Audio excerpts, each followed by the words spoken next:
What is going on, everybody?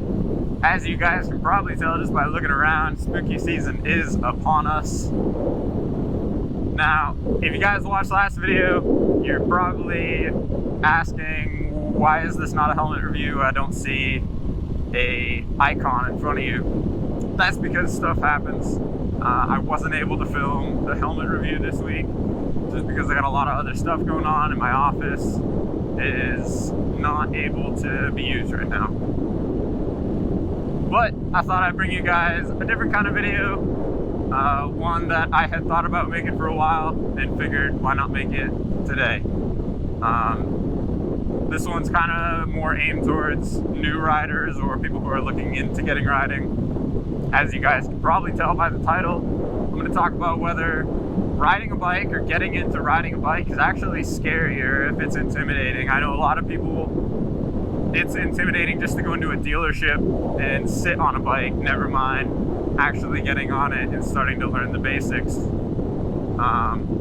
But before I get into all of that, I need to get some fuel.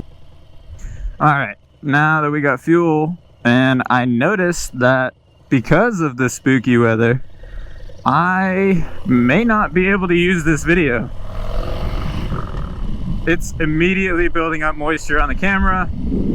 You guys can probably easily tell if you guys even see this video, which really sucks. But anyways, back to what I was saying about, are motorcycles scary or are they like super intimidating?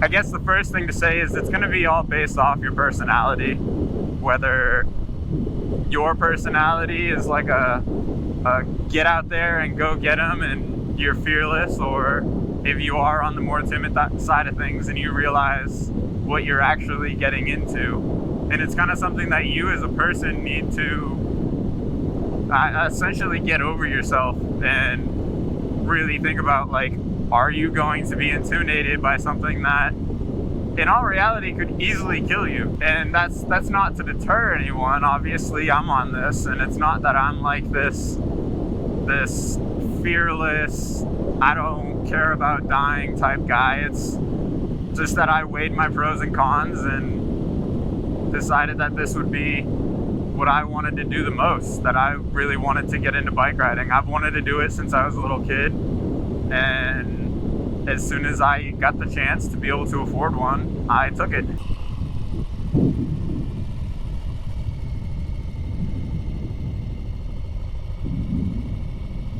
I never actually have driven down here, and I'm just annoying all these people, I'm sure. But I just wanted to turn around because I missed the turn I wanted to go in.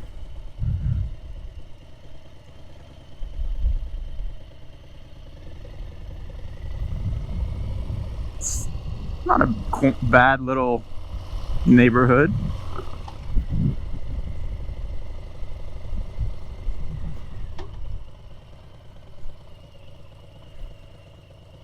Wipe you guys off again. I'm either gonna have to keep on doing that or scrap this entire video. But yeah, it's really something that you need to come with terms inside of yourself and decide, or really think about how you're going to react to first getting on a bike. Maybe you've grown up around bikes and you've ridden on them as a kid, and so, I mean, jumping in the saddle is really only the next step. Or some of you have never ridden a motorcycle, never known somebody who's owned a motorcycle, and you just really want to get into it. Either way, I strongly recommend getting into it because there's really nothing else that I have ever done that feels more free than just being on two wheels and being open to everything. Now, when it comes to actually riding a motorcycle, and the things that most people are going to be intimidated with is going to be how fast is the motorcycle, what's the lean angle of the motorcycle, and how big is the motorcycle. So with that being said, obviously there are bikes that are more geared towards being for new riders. They're super forgiving when it comes to throttle control or too sharp of a turn or whatever it may be. Obviously your smaller 300 crotch rockets, your Sportsters, everything like that, they're going to be more forgiving. when it comes to messing up while you're riding. Figure I'll pull in here because I may not be able to ride nearly as much as I thought I would. I guess I don't know why I didn't think that the fog would affect my camera, but it 100% is. Figure we'll come in here, and if I can't ride around, I'll hang out with the bike and kind of talk to you guys about some of the stuff to expect and stuff to consider when you're getting into riding. All right.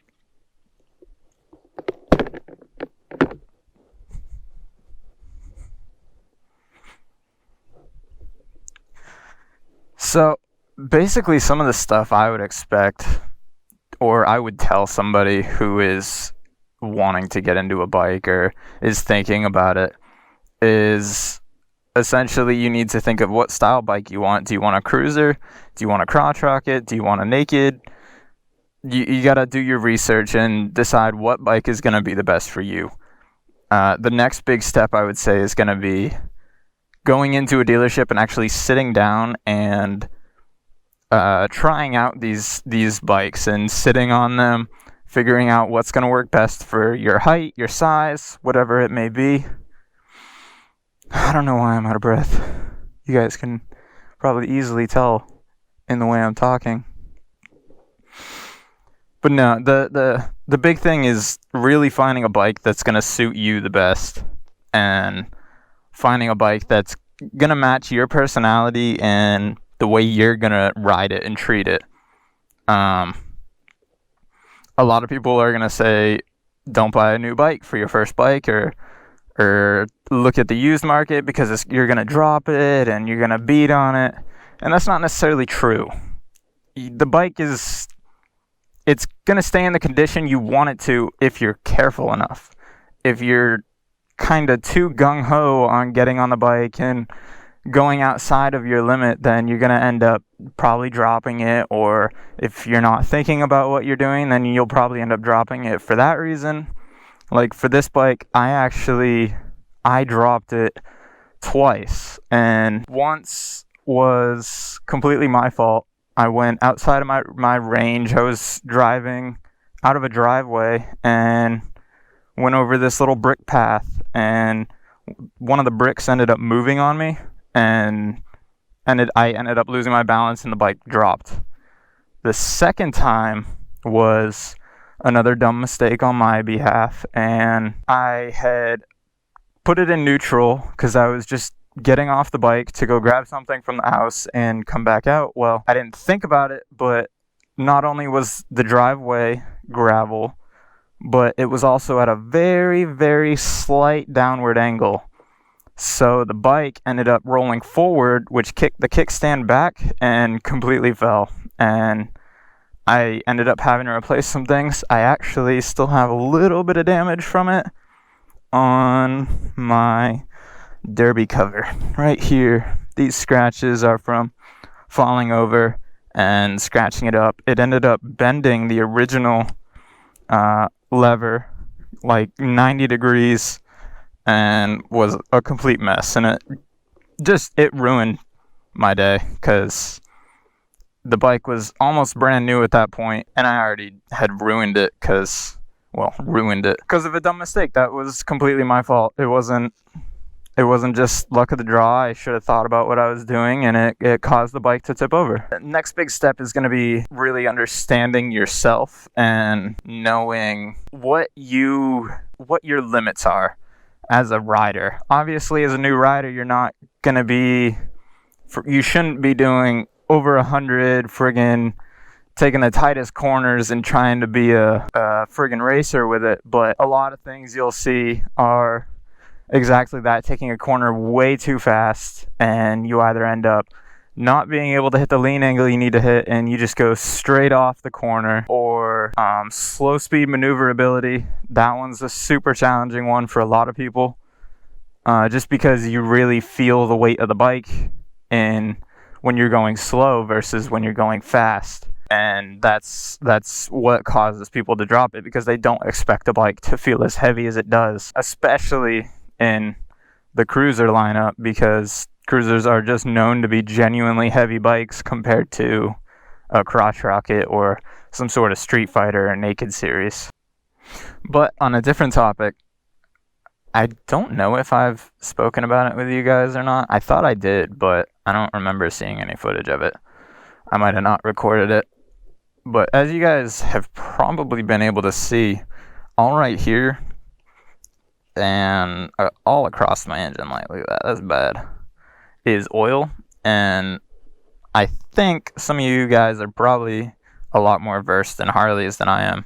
But I think that all this oil is actually coming from my intake, because if you didn't know, a lot of Harleys will dump excess oil back into the intake just so it gets burnt up as the bike is running, and then there's less oil that's getting on the ground and EPA, blah, blah, blah, whatever. But I think because I have an aftermarket air filter, I think that it's not getting dumped back in and that it's just coming out. Like you can see all that oil just spooling up. So I think what I need to do is kind of run it more similar to how you would a race bike, and I'm going to need to put a setup that takes that excess oil and dumps it straight down. I'm not endorsing it because that's not good for the environment, but either way, oil's not going where it's supposed to be, and it's already getting on the ground and all over my bike. So with that being said, it's going to be easier just to run something. I'm going to have to look into it, but something that comes straight from where that oil drip is and just brings it straight down so it's not getting all over my bike, and then I don't have a big oil sheen in my driveway whenever I wash my bike. Because as soon as I give this thing a wash, it's just going to be oil everywhere. And it's just going to be easier not to do that. So if you have a new Harley and it's having that problem, that's something I would look at. I don't know for sure that that's it, because I haven't dived into it yet, but I'm pretty sure that is what is happening.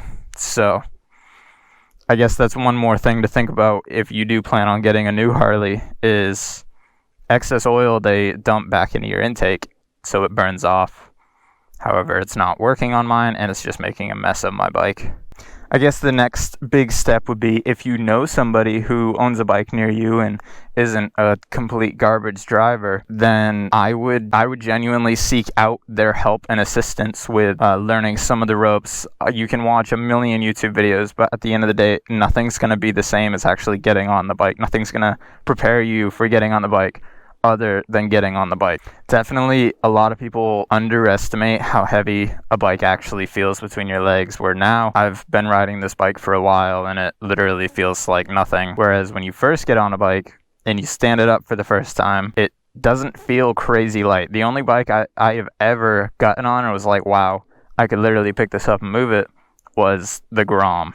And that's because it literally is super light. It's probably one of the lightest bikes on the market, other than, these little tiny bikes that are meant for kids. But I would say the next thing to think about is you don't need to buy a bike that you'll never grow out of. You can always trade your first bike in for a bigger bike that's going to suit your needs as you grow as a rider, because that's going to happen. And that really all depends on your skill level and where you feel as a rider, not what you think you are, but where you actually are as a rider. I know a lot of people will buy like a 883 Sportster. Over, the span of a year, they'll feel like they're ready for a bigger bike, one that's got a little more power and can kind of get up and go a lot faster. And there's nothing wrong with outgrowing your bike, but it's just an extra headache if you do outgrow it in such a short period of time, because now you got to look at getting a new bike and that's going to cost you extra and blah, blah, blah. So something to think about is really the longevity of your bike. Now, in no way am I telling you guys to go buy a bike that you'll never grow out of. If you think that I'm trying to be like, oh, well, you should look at getting like a 750 or a 1000 crotch rocket because you'll never outgrow it, then that is completely incorrect. I know people who got a 1000 for their first bike and started out and they didn't have any problems, but there are also people who got a 1000 for their first bike and now they're no longer here because they rode outside of their limits. And nobody wants to see that. It's not worth that. It is so much easier to just accept that you've outgrown the bike and now start saving, start working towards getting a bigger bike. But with that being said, it's also something to think about, like, not necessarily to get too small of a bike. Like I said in my Grom video, getting a Honda Grom is great and all, but I wouldn't necessarily recommend it as a first bike, because if you're buying it just to teach yourself, but you know you're going to want a bigger bike at some point, then that bike's just going to be too small in general. You're going to outgrow it really fast, because it really is so forgiving, and then it gives you the grip of how to ride a motorcycle. But then probably within less than a year, within a few months, you're going to have the basics, and now you have a bike that you can't take on the highway. You can only hit like 55 on, maybe 60. You could probably do some tune-ups and it could probably go a little faster, but either way, that doesn't make it highway legal unless you're willing to break the law. But even then, you're putting yourself in danger, because even souped up, that bike's gonna hit like 70.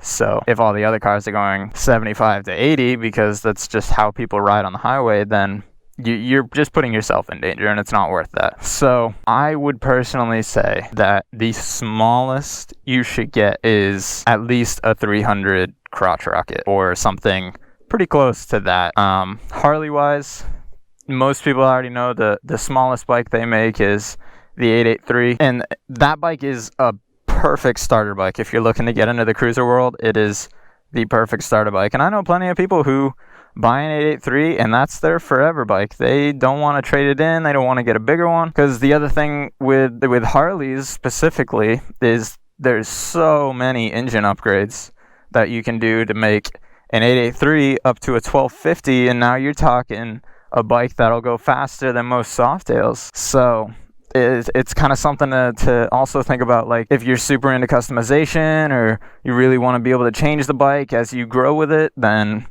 that's also something to look into. What bikes do you like that also have a fair amount of customization that you can do without breaking the bank? Because at the end of the day, bike parts do get very, very expensive. I think between the exhaust and that intake alone, I've probably got close to $1,200 in it. And that's just for parts. That's not including maintenance. That's not including just cleaning supplies or anything like that. It's strictly just the parts I've put on it. And I've still got a lot more that I want to put in it. They add up quick, and that's something to think about.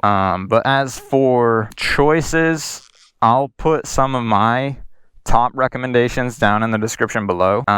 If you guys want to see what I would personally recommend, it's really going to come up to you guys going into a dealer, sitting down on the bike, just really thinking to yourself, how does it feel? How do you think you're going to handle it?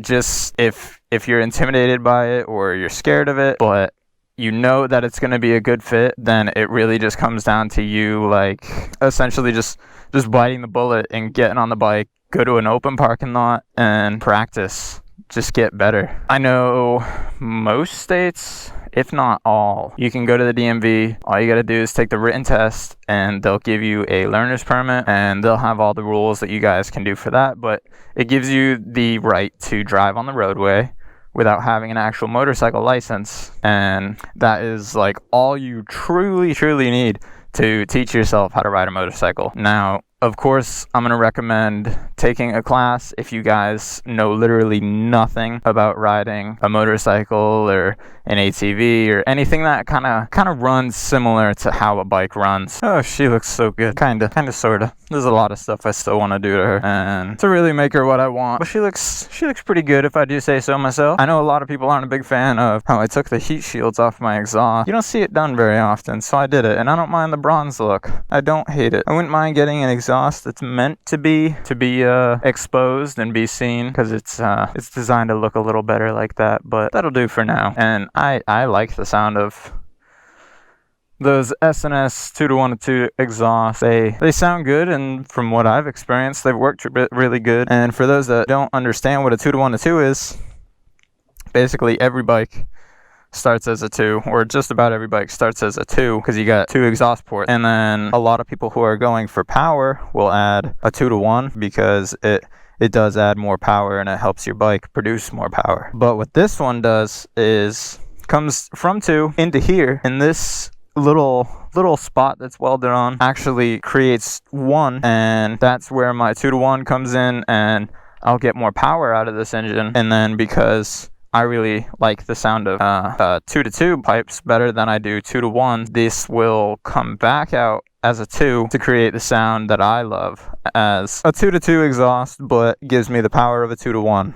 So if that's something you're looking at, I highly recommend S&S. My air filter's all discolored. I gotta put some like red oil or something on it. But yeah, if you're looking at creating a Harley that eventually you're gonna end up trying to make like a power demon out of, definitely look at going with a 2-to-1 exhaust. S&S is who I recommend for all of your parts, because they have been making race bikes for years and years and years, and they know what they're doing. They're not cheap parts. They're not skimpy. They don't they're not cheap where they want to be just to save a dollar and charge high price. They give you exactly what they say they will. So S&S, if you're watching this, hit me up, give me a cam, please. But no, that's kind of all I have to say. I'm sure there'll probably be a second video of this at some point, just because there's so much to talk about when it comes to first getting into riding and some of the stuff to expect. But that's about all I can think of right now. If you guys have any questions or comments or whatever it may be, let me know in the comments down below, and I will answer any questions you guys have that I can answer. And if I don't know it, I will find out for you guys. But that's about it for right now when it comes to new riders. Eventually I'll do a video on how to ride a bike.